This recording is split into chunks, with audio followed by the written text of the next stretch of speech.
Saludos, damas y caballeros. Ya finalizando este mes de noviembre dedicado a la familia humana, a la familia de los hijos de Dios, a los miembros de la iglesia y de toda la humanidad. Nos alegramos hoy porque ya comenzamos otro tiempo de gracia particular.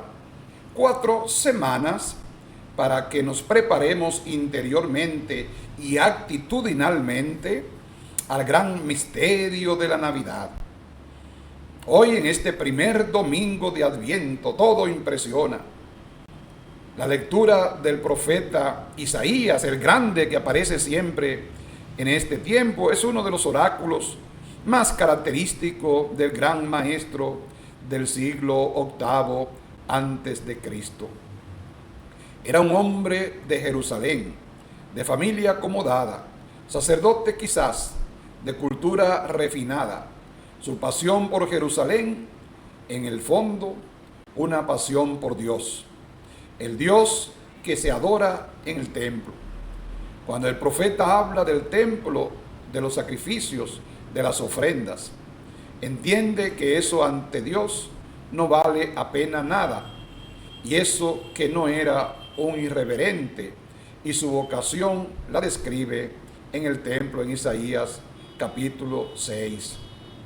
Pero Isaías no está convencido que sus paisanos hayan entendido adecuadamente la presencia de Dios en Sión. Su oráculo es muy parecido al de su contemporáneo Miqueas, capítulo 4, del 1 al 3. Para el profeta, Jerusalén debe ser la ciudad de la paz, de la justicia. De esa forma, si acontece una presencia viva de Dios en Sión y en cualquier parte del mundo, de sus resortes culturales hará una profecía crítica contra Jerusalén y contra los dirigentes políticos y los responsables religiosos. Y por eso nos habla un sueño, más bien, de una Jerusalén que debe ser sabia, la que se atreva a hacer de las espadas arados y de las lanzas podaderas, que se atreva a convertir las herramientas para producir, no para atacar, para hacer que la tierra se cultive y no para destruir, para que cambie realmente el corazón del ser humano y se convierta en pacificador. Esta opción por la paz y no por la guerra es para el profeta una opción divina, no hay duda. Probablemente este era un cántico que circulaba en ambiente de las escuelas de Israel o de algún ciclo profético. Ahora para nosotros se ha convertido y viene a ser santo y reseña de este hombre que representa la edad de oro del profetismo. Jerusalén no será la ciudad de Dios y de su presencia sin justicia y paz, los bienes más anhelados de la humanidad. Y este sigue siendo el reto de Jerusalén actual. Esta lectura de Isaías es una portada extraordinaria, la más adecuada sin duda para comenzar este tiempo de gracia del Adviento, porque en el mundo de hoy, fundamentalmente con muchas diferencias, xenofobias y rencores, andan y reverdecen en los corazones de los hombres. Y eso que estamos en el tercer milenio, no es posible que dejemos de sentir y de anhelar que necesitamos renacer esta historia de aquí como algo nuevo y profético. Es eso lo que cambiará el mundo, ya no de espadas y lanzas, ni de cañones y tecnologías a punto de aniquilar a los pueblos y a la misma humanidad. Es el corazón del hombre que tiene que cambiar, que tiene que haber la verdadera revolución.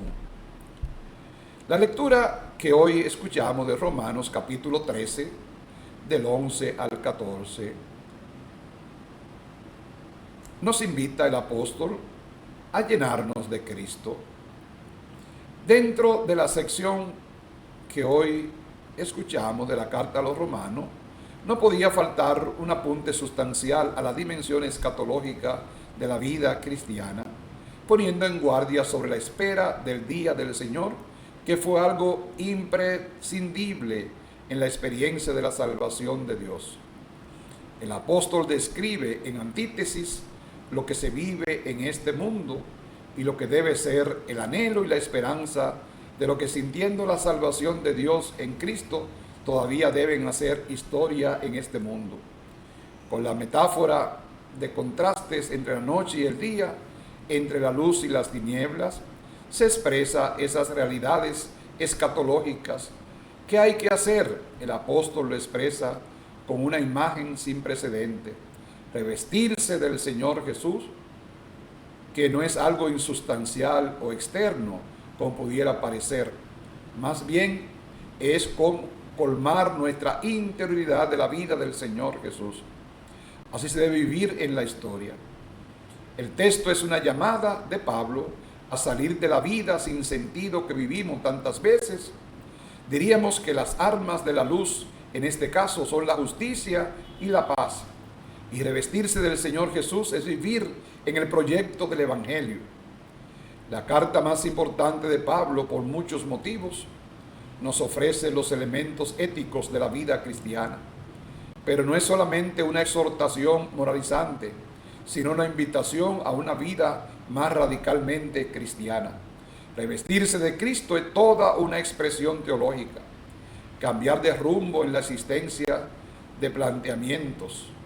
Pablo pretende que los más fuertes de la comunidad busquen un tipo de experiencia que solamente encuentra su razón en ser en Jesús, es decir, en su Evangelio.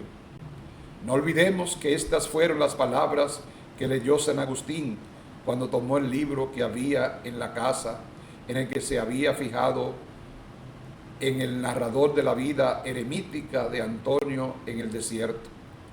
Pero Agustín todavía seguía planteándose muchas cosas y buscaban. El libro en cuestión no versaba sobre retórica o gramática. Finalmente Agustín escuchó esas voces misteriosas que decían: toma y lee. Era exactamente el texto de nuestra carta con la palabra de Pablo. Revestidos del Señor Jesús. Son palabras que bien merecen una conversión. Ni la retórica ni los cultos mistéricos pudieron llenar su corazón. Fue Cristo Jesús en esta experiencia de interioridad quien cambió una vida sin sentido.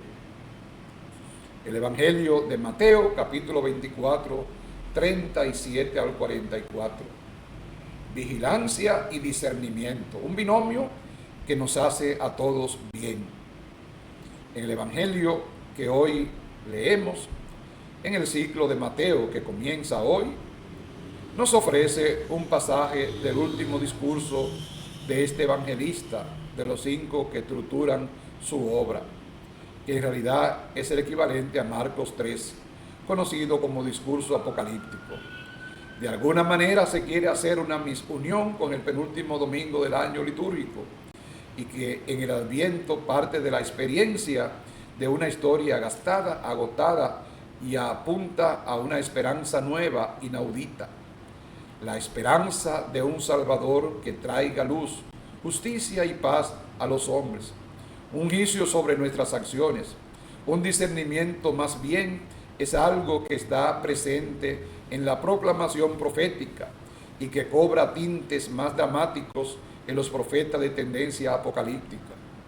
Este mundo, piensan, no puede seguir así, y Dios tiene que tomar la rienda de la historia humana. Como en el tiempo de Noé, el diluvio. Sobre esta comparación está montada la parte del discurso que quiere transmitir a los cristianos, en nombre de palabra de Jesús, la necesidad de la vigilancia. En la prehistoria de Israel, el diluvio universal es todo un mito simbólico que prepara adecuadamente la aparición de un tiempo nuevo. La llamada de Abraham, el padre del pueblo, el creyente que confía en Dios.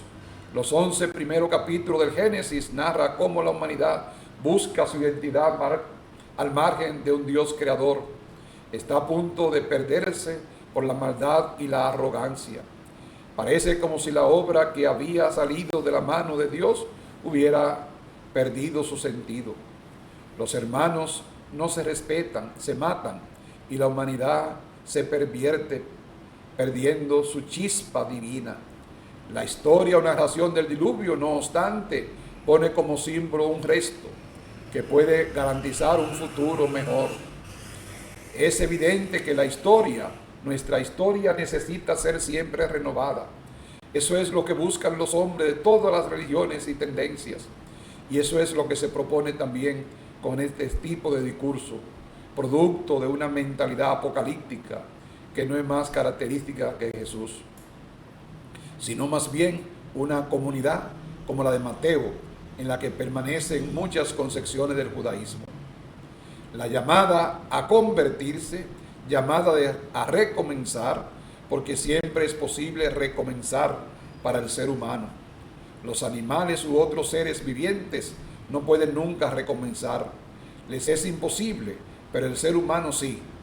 Esa es nuestra grandeza y nuestro reto.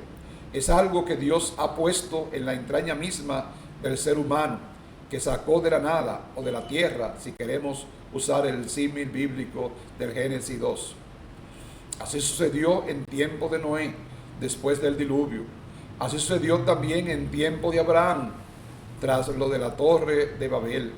Esto será todo lo mítico que querramos, pero muy bien elocuente para desentrañar el sentido de estas palabras escatológicas del discurso que inaugura el Adviento. Estad preparados. En el lenguaje apocalíptico puede sonar algo poco agradable, pero desde la lectura profética de la acción y la palabra de Jesús, es una llamada exhortativa a vivir en concordia, en paz, en justicia y en la alegría. Es verdad que estas palabras no están presentes en estas partes del discurso de Mateo, pero sí en el espíritu del Adviento. No se pueden cambiar, tienen que sonar como están escritas, pero debemos interiorizarlas con el talante que podemos comenzar una etapa nueva, un momento nuevo, una actitud nueva. Por la llegada del Hijo del Hombre, el Hijo del Hombre en la interpretación cristiana es Jesús de Nazaret, el Señor, quien comenzó de parte de Dios una historia radicalmente nueva para que podamos vivir con dignidad en el temor o la confianza en Dios, sin miedo a ser destruidos, sino con discernimiento. Discernimiento de lo que no tiene sentido y de lo que hay que arrancar, si fuera posible, de raíz. Pero aún no siendo posible, siempre es maravilloso que se nos dé la ocasión o la oportunidad, si queremos, la terapia, para que nuestra historia personal no tenga por qué estar envejecida para siempre. Dios, el Dios de Jesús, siempre tendrá un proyecto de salvación para con la humanidad, para con cada uno de nosotros. Que podamos en esta 4 semanas prepararnos, abrir nuestro corazón, nuestra existencia, nuestra vida, todo lo que somos y tenemos, a ese plan de salvación de Dios que se acerca entre nosotros. Feliz semana para todos. Él estará a nuestro lado, Él guiará nuestros pasos, Él nos dará la salvación.